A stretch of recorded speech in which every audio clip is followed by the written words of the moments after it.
Hi dear students, अस्सलाम वालेकुम। अब हम एक नए वीडियो के साथ आप लोगों के सामने हाजिर हुआ है, जिसमें हम क्लास 10th के मैथ के चैप्टर नंबर 6 जिसका नाम ट्रायंगल्स है, उसका हम पढ़ेंगे थ्योरम नंबर 6.3। इससे पहले वाले लेक्चर में हमने एक्सरसाइज 6.2 पूरा कंप्लीट किया था। अब देखते हैं हम थ्योरम 6.3 क्या कह रहा है। थ्योरम 6.3 हमारा क्या कह रहा है, इफ इन टू ट्रायंगल्स, अगर दो ट्रायंगल्स में, चलो हम बना लेते हैं पहले। जब दो ट्रायंगल्स का तो ट्रायंगल्स दो हम ड्रा कर लेते हैं। Let this be my first triangle A, B, C, and this be my second triangle D, E, F। चलो हमने दो ट्रायंगल्स बना लिया। अब क्या कह रहा है, करेस्पॉन्डिंग एंगल्स आर इक्वल। इन दो ट्रायंगल्स में क्या है, करेस्पॉन्डिंग जो एंगल्स है वो बराबर है, यानी कि एंगल ए हमारा एंगल डी के बराबर है, एंगल बी हमारा एंगल ई के बराबर है, और एंगल सी हमारा एंगल एफ के बराबर है। ठीक है, दो ट्रायंगल्स में इसके करेस्पॉन्डिंग एंगल्स हमारा क्या है, इक्वल है। Angle A, angle D, angle B, angle C, angle E. चलो गिवन में लिख लेते हैं ताकि आप लोगों को कोई कंफ्यूजन ना हो। गिवन हमारा क्या है, एंगल ए हमारा एंगल डी के बराबर है, एंगल बी हमारा एंगल ई के बराबर है, and angle C equal to हमारा एंगल एफ है। ठीक है, आगे क्या कह रहा है, देन अगर हमें दो ट्रायंगल्स में करेस्पॉन्डिंग एंगल्स बराबर है, तब क्या होता है, उसके करेस्पॉन्डिंग साइड्स क्या होगा, सेम रेशो या प्रोपोर्शन में होगा, ऐसा कह रहा है हमें। एंड हेंस, और जब अगर इसके साइड्स भी हमें सेम रेशो में हो रहा है तो ट्रायंगल्स दो क्या होगा, सिमिलर होगा। ये हमें क्या करना है, प्रूव करना है। यानी कि हमें क्वेश्चन क्या समझा रहा है, क्वेश्चन कह रहा है अगर किसी दो ट्रायंगल्स में, अगर किसी दो ट्रायंगल्स में हमारा करेस्पॉन्डिंग एंगल्स जो है बराबर होगा, तो उसके प्रूव करना है हमको कि उसके करेस्पॉन्डिंग साइड्स भी सेम रेशो में है, और वो दो ट्रायंगल्स जो है वो क्या है, सिमिलर है। ठीक है, तो ये हमने लिख दिया, गिवन है। अब हमें टू प्रूव क्या करना है,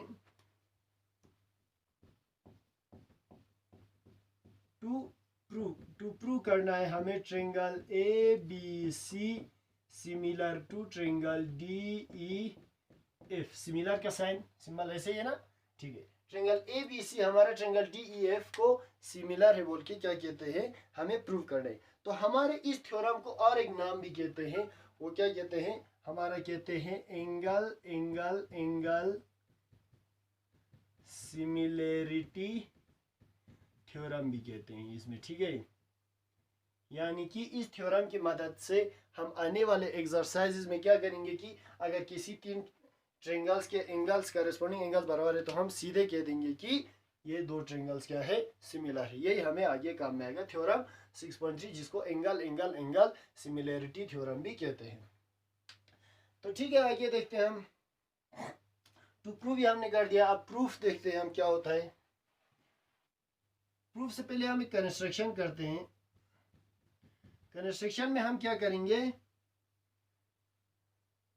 ड्रा नहीं लिखेंगे, हाँ इसमें कट एपी, कट क्या करेंगे हम, कट करेंगे हम D P equal to A B and D Q equal to A C and join P Q.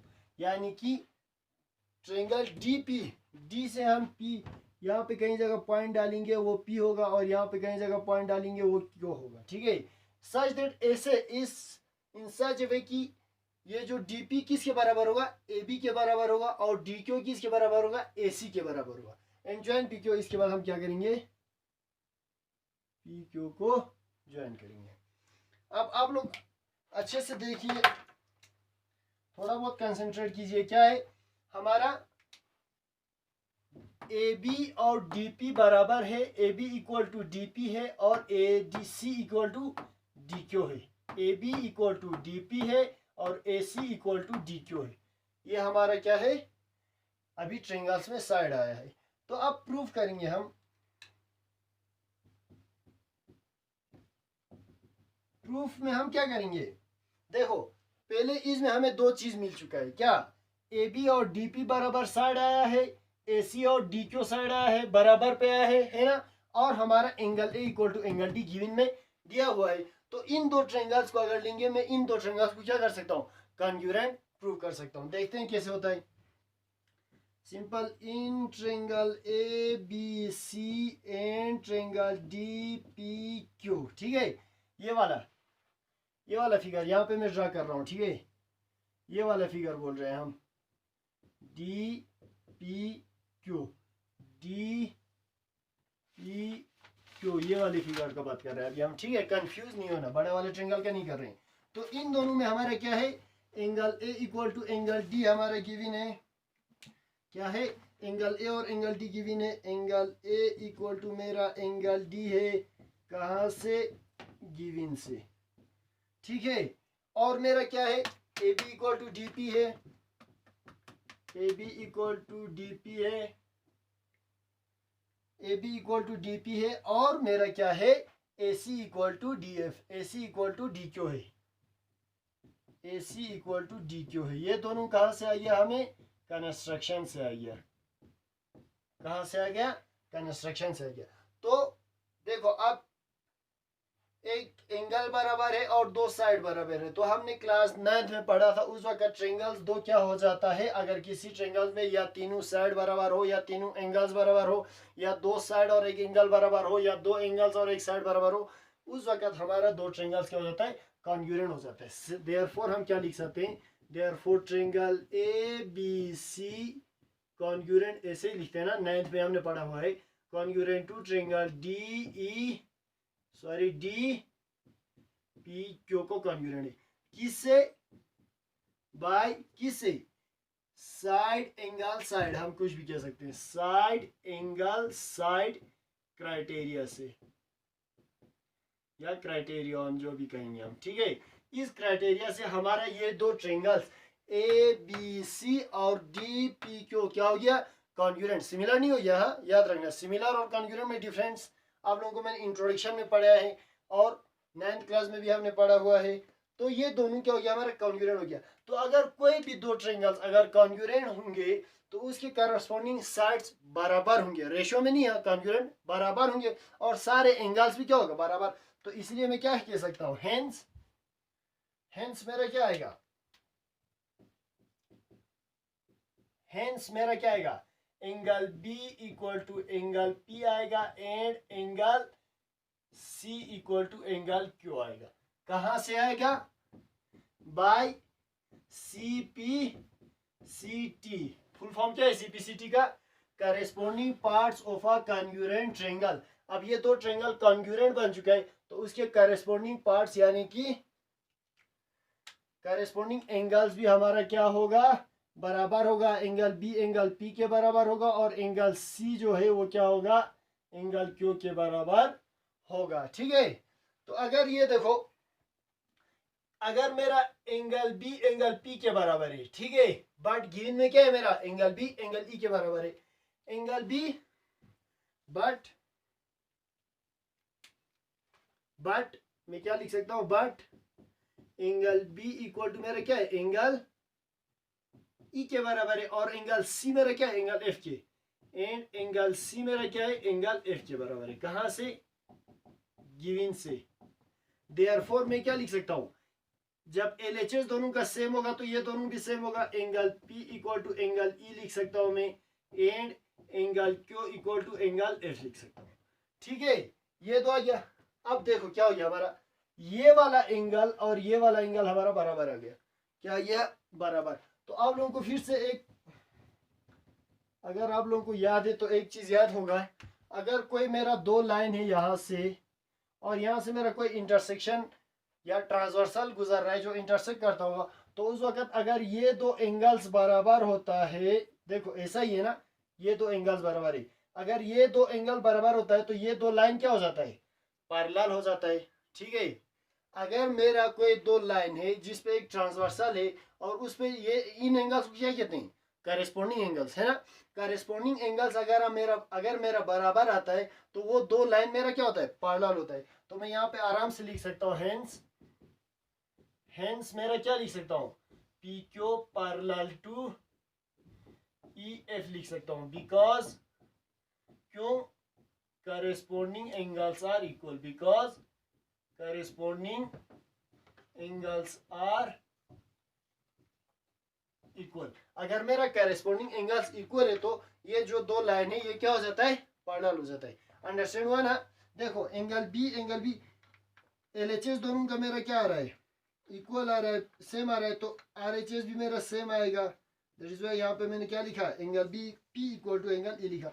Similarly यहाँ पे भी एलएचएस मेरा दोनों का सेम आ रहा था, तो angle Q equal to angle F मैंने यहाँ पे क्या लिखा, angle Q equal to angle F लिखा। अगर मेरा एंगल पी और ई दो लाइन पे है एक ट्रांसवर्सल की वजह से, अगर मैं इमेजिन करूँ, अगर मैं इस लाइन को ऐसे खींच दूँ तो ट्रांसवर्सल सेम ऐसा ही बन रहा है ना, तो उस वक्त मेरा ये दो लाइन क्या हो गया, करेस्पॉन्डिंग एंगल्स क्या हो गया, करेस्पॉन्डिंग एंगल्स हो गया। अगर मेरा करेस्पॉन्डिंग एंगल्स सेम होता है, बराबर होता है, तो उस वक्त मेरा क्या होता है, दो लाइन पैरेलल होता है। That means P Q parallel to E F हो गया मेरा। ठीक है, इतना हमारा अंडरस्टैंड हो गया ना, इतना अंडरस्टैंड हुआ। अब चलो आगे देखते हैं क्या होता है। अब क्या है हमारा, अगर मेरा करेस्पॉन्डिंग एंगल्स इक्वल है तो दो लाइन पैरेलल हो गया। तो आप बेसिक प्रोपोर्शनलिटी थ्योरम को थोड़ा और याद कीजिए। अगर मेरा ट्रायंगल्स का जो लाइन खींचता है वो थर्ड साइड को अगर मेरा पैरेलल आता है, अगर मेरा वो थर्ड साइड को पैरेलल आता है, तो जो साइड्स होता है बाकी साइड्स वो क्या होता है, सेम रेशियो में डिवाइड हुआ होता है। तो मैं सिंपली लिख सकता हूं, since P Q parallel to E F, अगर मेरा ये पैरेलल है तो देयरफॉर क्या होगा मेरा, D P by P E equal to क्या होगा, D Q by Q F होगा। मेरा क्या होगा, D P by P equal to D Q by Q F होगा। ठीक है, बट इससे मुझे कोई रिलेशन नहीं मिल रहा है। क्यों, क्योंकि मुझे ये ट्रायंगल सिमिलर लाना है, और सिमिलर लाने के लिए मुझे क्या चाहिए, A B by D E equal to A C by D F equal to B C by E F लाना है। तो इसमें मैं क्या करता हूँ, देखते हैं, इसको मैं रिवर्स कर देता हूँ। क्या कर देता हूँ, रिवर्स कर देता हूँ। देखो आप रिवर्स करके क्या होता है, रिवर्स का मतलब पीई को मैं ऊपर ले जाऊंगा और डीपी को नीचे ले जाऊंगा, कुछ फर्क पड़ेगा, नहीं पड़ेगा। इसी तरह क्यू एफ को ऊपर ले जाऊंगा और डी क्यू को मैं नीचे ले जाऊंगा। ठीक है, अब इस इक्वेशन को मैं क्या करूंगा, 1 ऐड करूंगा, adding 1 on both sides of equation. Let this में इक्वेशन नंबर फर्स्ट नाम ले लेता हूं, इक्वेशन फर्स्ट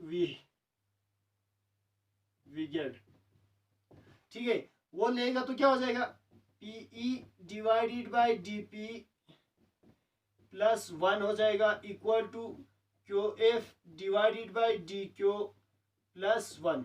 ये मैं 1 क्यों ले रहा हूं, इस पूरे लाइन को बराबर लाने के लिए ले रहा हूं। ठीक है, तो अब देखो एलसीएम लेना तो आप लोगों को आता है, एलसीएम में डीपी खुद डीपी रह जाएंगे, डिवाइडेड बाई यहाँ पे क्या होगा, पीई प्लस डीपी होगा। जैसे cross multiply 1 by 1 cross multiply हो जाता है, आपको पता है, इक्वल टू क्या होगा, same Q F plus D Q divided by D Q होगा।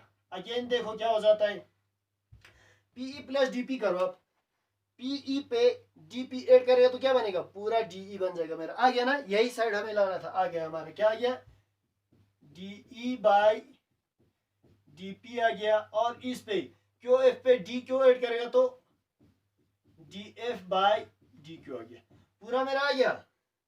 Again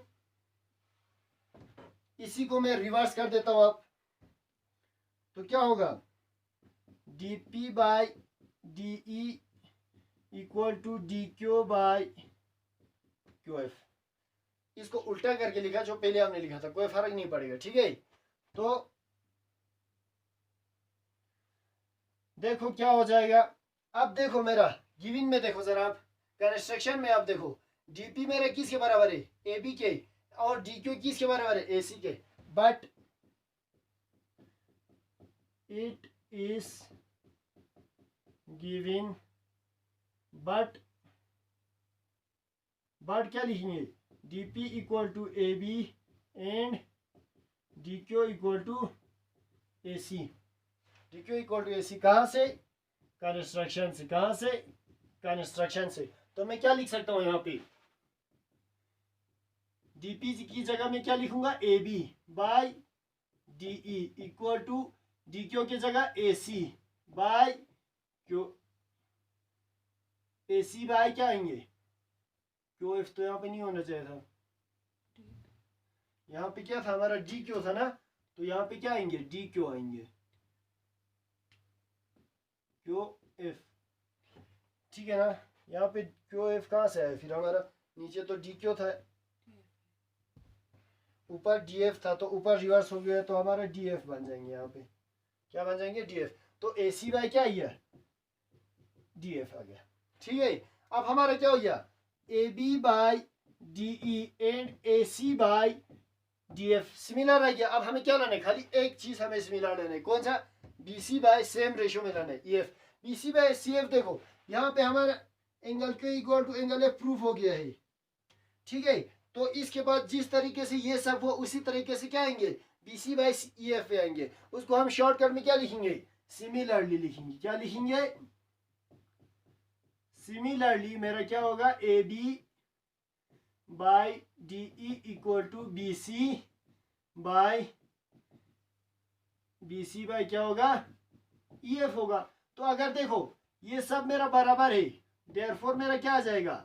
A B by D E, ठीक है, equal to B C by E F. यही ए बी बाई डी किसके बराबर भी है? A C by D F के बराबर भी है। तो अगर ये सारे मेरा क्या है, हमने इंट्रोडक्शन में आप लोगों को पढ़ाया था ट्रायंगल्स के सिमिलर होने के दो कंडीशंस होते हैं। एक, उसके सारे एंगल्स बराबर होना चाहिए, हमें गिवन में दिया हुआ एंगल बराबर है। दूसरा, सारे साइड्स हमें सेम प्रोपोर्शन में होना चाहिए, तो हमने सारे साइड्स भी सेम प्रोपोर्शन में लाया। तो हम क्या लिख सकते हैं? हेंस या देयरफॉर क्या लिख सकते हैं? Triangle A B C similar to triangle D E F, hence proved. बिल्कुल इजीली हम प्रूव कर लिया हमने। यहाँ पे हमारा क्या था? ये आ गया, तो यहाँ पे ये हम इसको क्या लिख सकते हैं? बाय बेसिक प्रोपोर्शनैलिटी थ्योरम यहाँ पे लिखना है रिजाना। ठीक है, तो हमारा अब ये क्या आ गया? ये था हमारा थ्योरम 6.3, जिसको हम क्या कहते हैं? एंगल सिमिलरिटी थ्योरम भी कहते हैं। यानी कि अगर किसी दो ट्रायंगल्स में तीनों एंगल्स बराबर होगा तो हमें ये प्रूव करने की जरूरत नहीं पड़ेगा आगे एक्सरसाइज में, क्योंकि उसके साइड्स भी सेम रेशियो में लाने के लिए प्रूव करना नहीं पड़ेगा। हम सीधे कह सकते हैं कि इसकी मदद से एंगल सिमिलरिटी थ्योरम की मदद से ये दो ट्रायंगल्स, कोई भी दो ट्रायंगल्स हमारा क्या है बोलेंगे? सिमिलर है बोल के हम कह सकते हैं। तो आप लोगों को एक बात मैं इसमें और भी ऐड कर दूंगा, आप लोगों को जरूरत नहीं है कि देखो इसी थ्योरम 6 में भी है, अगर किसी दो ट्रायंगल्स में दो एंगल्स बराबर है, लेट दिस भी मेरा ये क्या है? ये मेरा बराबर नहीं है। ठीक है, बराबर नहीं है मैं नहीं बोल रहा हूँ, गिवन में दिया हुआ है कि मेरा खाली क्या है? चलो हम ये दो ट्रायंगल्स फिगर को मान लेते हैं, दो ट्रायंगल्स ये, और मेरा गिवन में क्या दिया होगा उस वक्त? खाली angle A equal to angle D और angle B equal to angle E. मेरा angle C equal to angle F अगर नहीं दिया होगा मेरा, तो हम कैसे कहेंगे? हम ये कह सकते हैं कि triangle A B C similar to triangle D F by angle similarity theorem. बेशक हम कह सकते हैं। ठीक है, देखो उस वक्त उसको क्या कहते हैं हम? एंगल सिमिलरिटी थ्योरम कहते हैं। ठीक है, अगर किसी भी दो ट्रायंगल्स में दो एंगल्स ही अगर हमारा बराबर होगा तो वो दो ट्रायंगल्स भी क्या होगा? सिमिलर होगा। किसकी मदद से? बाय किसकी मदद से? एंगल सम प्रॉपर्टी की मदद से। किससे? एंगल सम प्रॉपर्टी की मदद से। एंगल सम प्रॉपर्टी हमें क्या कहता है? एंगल सम प्रॉपर्टी हमें कहता है कि किसी भी ट्रायंगल्स के तीनों एंगल्स का सम 180 डिग्री होता है। लेट मैं मान लेता हूं, चलो मेरा एंगल ए क्या था? 50 डिग्री था, तो ये एंगल भी मेरा क्या होगा? 50 डिग्री होगा। लेट दिस भी मेरा 70 डिग्री था, तो ये भी मेरा क्या होगा? 70। क्यों? क्योंकि हमने कहा है एंगल ए और एंगल डी बराबर है, एंगल बी और एंगल ई बराबर है। और एंगल सम प्रॉपर्टी हमारा क्या कहता है, इन जो तीनों का सम, ठीक है, लेट इन तीनों का सम हमारा क्या क्या होता है 180 डिग्री। यहाँ पे मैं बना देता हूँ। तो लेट मेरा क्या होगा, इन तीनों का सम देखो 50 plus 70 plus X equal to क्या होगा, कहते हैं 180 होगा। 50 प्लस 70 क्या हो गया 120 प्लस एक्स इक्वल टू क्या होगा 180, that is X equal to क्या आएंगे 180 माइनस 120, एक्स इक्वल टू क्या आएगा 60 डिग्री। कुदरती तो ये क्या होगा हमारा 60 डिग्री। सेम ये भी आएगा क्योंकि ये तो एंगल्स बराबर है, तो कुदरती नेचुरली हमारा क्या आएगा ऑटोमेटिक, ये एंगल भी 60। तो तीनों एंगल्स हमारा फिर से इक्वल हो रहा है। अगर तीनों एंगल्स इक्वल आ रहा है तो bye angle angle angle similarity theorem से हमारा क्या होगा, ये दो ट्रायंगल सिमिलर होगा। तो हमें जरूरी नहीं है कि हर जगह हमें angle angle angle similarity theorem में तीनों एंगल्स हमें यहाँ पे गिवन में क्या दिखाया हो, गिवन देखा, गिवन में इक्वल्स दिखाया हो, ठीक है। अगर दो ही एंगल्स हमारा गिवन में इक्वल दिखा रहा है तो वो दो ट्रायंगल्स भी क्या होगा सिमिलर। क्यों, क्योंकि एंगल सम प्रॉपर्टी की मदद से अगर दो ट्रायंगल्स बराबर है तो तीसरा वाला एंगल, अगर दो एंगल बराबर है तो तीसरा वाला angle by angle sum property की मदद से इजीली हमारा क्या हो जाता है, ऑटोमेटिकली इक्वल हो जाता है। तो ये था हमारा थ्योरम नंबर 6 जिसमें हमें क्या था, angle angle angle similarity theorem था, जिसमें हमें अगर किसी दो ट्रायंगल्स का करेस्पॉन्डिंग एंगल्स अगर बराबर होगा तो उसके करेस्पॉन्डिंग साइड्स जो है वो सेम रेशियो में प्रूव करके उन दो ट्रायंगल्स को हमें सिमिलर प्रूव करना था। तो मैं आप लोगों को इसी के साथ एक होमवर्क दूंगा, वो क्या होगा हमारा थ्योरम 6.4। थ्योरम 6.4 आप लोगों को होमवर्क है, उसका नाम क्या है, थ्योरम 6.4 का थ्योरम का नाम है side side side similarity theorem, ठीक है, सिमिलरिटी थ्योरम। देखो side side side similarity theorem में थोड़ा अंडरस्टैंडिंग में करके दूंगा। वहां पे क्या होगा, वहां पे दिया होगा इफ इन टू ट्रायंगल्स, अगर दो ट्रायंगल्स में करेस्पॉन्डिंग साइड्स अगर सेम रेशियो में होगा तो करेस्पॉन्डिंग एंगल्स बराबर है और जो दो ट्रायंगल्स वो सिमिलर है बोल के हमें प्रूव करो बोला होगा। तो उसमें हमें क्या करना है, सेम हमारा कंस्ट्रक्शन लेना है, सेम फिगर वैसे ही बनाना है जैसे हमारा है, ठीक है, सेम कंस्ट्रक्शन भी हमें वही करना है। इसके बाद हमें क्या करना है, सेम कॉन्ग्रुएंसी आप लोग प्रूव कर सकते हो। देन आफ्टर यहाँ पे हमने क्या यूज किया था, बेसिक प्रोपोर्शनैलिटी थ्योरम यूज किया था। वहां पे क्या यूज करोगे, converse of basic proportionality theorem use करोगे, बीपीटी। क्यों, क्योंकि उस वक्त हमें पहले गिवन में क्या दिया होगा, सेम रेशियो में दिया होगा, उसको हमें क्या करना होगा, पैरेलल या हमारा एंगल्स बराबर करना होगा, तो उस वक्त हमें कन्वर्स ऑफ बीपीटी यूज करना होगा। तो उसी की मदद से बिल्कुल इजीली, जिस तरह से हमने यहाँ पे क्या किया था, लाने के लिए +1 किया था, वहां पे क्या करना है -1 करना है। तो उस वजह से हमारा थ्योरम 6.4 भी इजी है, बिल्कुल इसी का उल्टा ही समझो। बेसिक प्रोपोर्शनैलिटी इसमें लग रहा है, उसमें कन्वर्स ऑफ बेसिक प्रोपोर्शनैलिटी लगेंगे। इसमें हमें सेम रेशियो में साइड को प्रूव करना था, उसमें हमें एंगल्स इक्वल देके साइड्स को प्रूव कर, एंगल्स को इक्वल प्रूव करना है, ठीक है। तो ये था आप लोगों के लिए आज का वीडियो। इंशाल्लाह नेक्स्ट में हम थ्योरम 6.5 करेंगे। अगर कहीं पे भी थ्योरम 6.4 में आप लोगों को डिफिकल्टीज आ रहा है तो कमेंट बॉक्स में आप लोग मुझे इजीली आराम से बिल्कुल इजीली कमेंट कर सकते हो। अगर किसी को करने में डिफिकल्टी आ रहा है मैं कर दूंगा, फिर अब वो लोग मुझे आराम से कमेंट बॉक्स में कहे कि हमें दिक्कत आ रहा है या जो भी हो रहा है मैं कर दूंगा। थैंक यू, अल्लाह हाफिज़।